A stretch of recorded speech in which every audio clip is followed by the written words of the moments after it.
Please subscribe Tito Manny Vlog.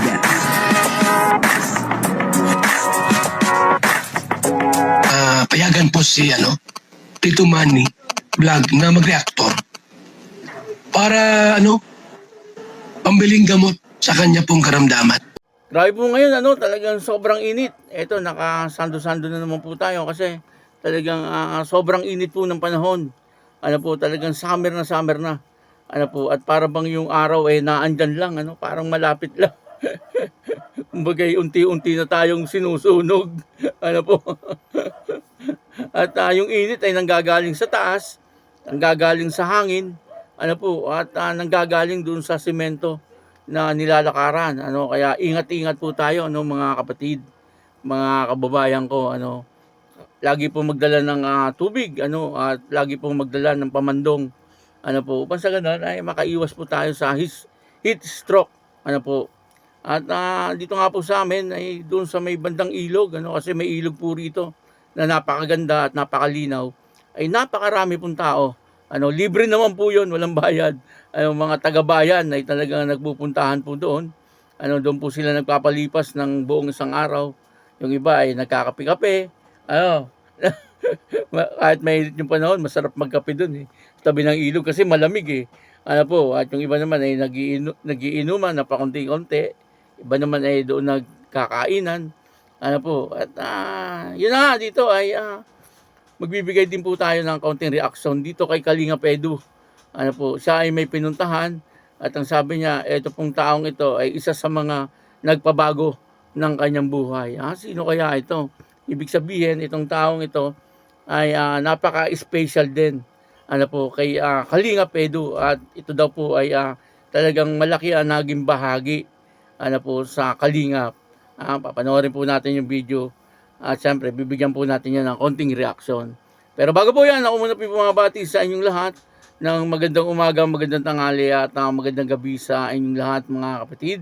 Saan man kayo ng panig na mundo naroon ngayon ay mag-iingat kayo palagi at pagpalain kayo ng ating Panginoon. Maraming salamat din po sa patuloy na tumatangkilik sa aking YouTube channel at nanonood sa aking video reaction. Patuloy lang po natin suportahan sila Kuya Bal Santos Matubang, Kalingap Rab at Edna Vlog, Jank Tapia, at siyempre yung mga kasamahan ko pong reactor sa Kalingap. Ganun din po yung mga charity vlogger na Kalingap partner. Ito po yung video na kung saan ay talagang pinuntahan ni Kalingap Edu. At yun na nga, sabi niya ay malaking bahagi din daw po ito sa Kalingap at ang tao pong ito ay isa talaga sa nakapagpabago ng buhay ni Kalingap Edu. Ibig sabihin, itong taong ito ay napaka-special din kay Kalingap Edu. Ang kabuuan po ng video ito ay makapanood po natin sa YouTube channel ni Kalingap Edu. Yun po, suportahan po natin Kalingap Edu. Ito po yung video, panoorin po natin. Siya ang pinakauna-unahang Kalingap Edu. Sabi, alam niyo na po siguro kung sino yan, guys. Walang iba kundi si Rina, ang dati nating beneficiary ng Kalingap Rab. Siyempre, malaki ang ni Rina, malaki ang ambag ni Rina siyempre sa Kalingap, Siyempre, kailangan din natin suportahan.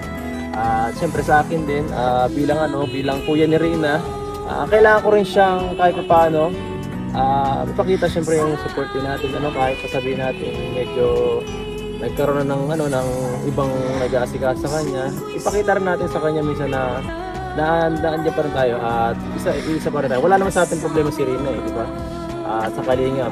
So, ang problema lang, iba na nag-vlog sa kanya. So, wala naman sa akin problema. Thank you so much. Pambabae yun. On to another meaningful part of our celebration. The blue bills symbolize support and love that will guide our as she continues her journey. At sa pagbigay po natin ng blue bill or MPL, magbigay din po tayo ng maiksing mensahe or greetings po kay Reyna. Okay po, isang generous Nakakatuwa yun, bro, kasi ang nagbigay Kasi si Irina, bro, hindi tayo nakakalimutan. Ikaw, hindi ka nakakalimutan. Hindi nga nakakapunta ka, bro. Hindi regalo. yung sa atin, hindi na ka So, makalimutan. ating Kasi yung winner niya, sponsor medyo, ano baga, medyo ay masyado. nagbigay po na Kumbaga kasi si Irina kasi, bro. Kaya yung ganun si Irina. Lagi-lagi kasi tayo nakikita. Kahit minsan tayo, nakakalimutan. Kasi hanggang ngayon, kilala niya pa sa pangalan ko. Kaya nga. Kahit gano'n yung ano niya, estado niya, parang nangyari yun, kala ko sila makakalimutan. Kala ko makakalimutan niya lahat yung taon na pinagsamahan. Ibig sabihin talaga, isa ako sa part ng buhay niya na pinakamaganda. Oo, at saka, kumbaga, ikaw, Kuya Pedro, Kuya Vincent, at saka yung mga taong hinahanap niya, yun yung mga taong tumulong sa kanya para malampasan niya yung pagsubok sa buhay niya. Tanda ko pa nga bro, dati tayo lagi mong kasama sa mga mission carry. Oo, kaya nga. Pag walang talaga, pinapalangan sa atin ni Kalinga Pram yan. Oo. Tahan, siguro na. Tayo dalawa. Dalawa lang.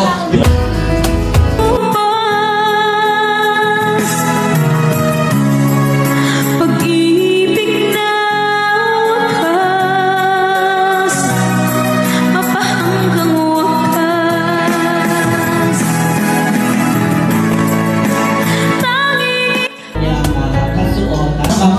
Kuya, ano, birthday wish mo kay Rina? Wish ko lang sana tuloy-tuloy na yan yung pagka-mature niya. Pagka-mature niya, tapos makapagtapos ng kanyang pag-aaral. Kaya alam ko naman na kaya niya. Ang laki yung pagka-improvement na. Laki. Ano kuya, tatanungin lang kita isa, may question ako isa. Ano ang pinaka-memorable na moment mo kay Rina? Kuya, Ay, Lord. Marami. Marami. Yung yung kinadala natin sa nagaan na yan na. Yung ano bro, yung pinabunutan natin bro ng ngipin. Yung pinabunutan natin ngipin, tapos inabot din siya. Kaya grabe, sobrang ano, maraming experience yung nagpanaga tayo. Yung na para tumalo siya. Di ba? More plastic kasi kasi tayo. Pero yung ano, nasa kumain pa tayo sa Jollibee. Naalala ko na. Yung hiling niya sa ano, sa pizza. Tayo nadala, di ba? Tayo maganda yun. Pizza. sa akin ang pinaka-memorable ko siguro, ano, yung pag nabisita kami sa kanya, nila Vincent yan, yung kami lang talagang, ano lang, happy banding lang. Saka nung una, yung una talaga na parang nagulat na parang hindi ko akalain na yung tao yun talagang magpapabago din sa, syempre sa akin. Kasi doon nagsimula na yung ano, yung nagsimula ako mag-vlog, simula nag-vlog kay Reyna. Kaya parang ano yun, isa sa memorable. Ang gagawin lamang natin, pabilisan Ano, lang. yung banding, saka yung talaga si Reyna, Wala kayong gagawin. napaka-innocent. Din na rin na yun. Oo. Okay, 1,000 peso. And also for our Ano, Reyna, kumusta? Okay lang.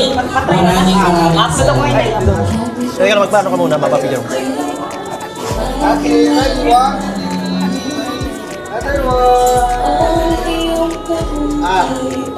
May isa daw doon, bro? Happy birthday, Rina.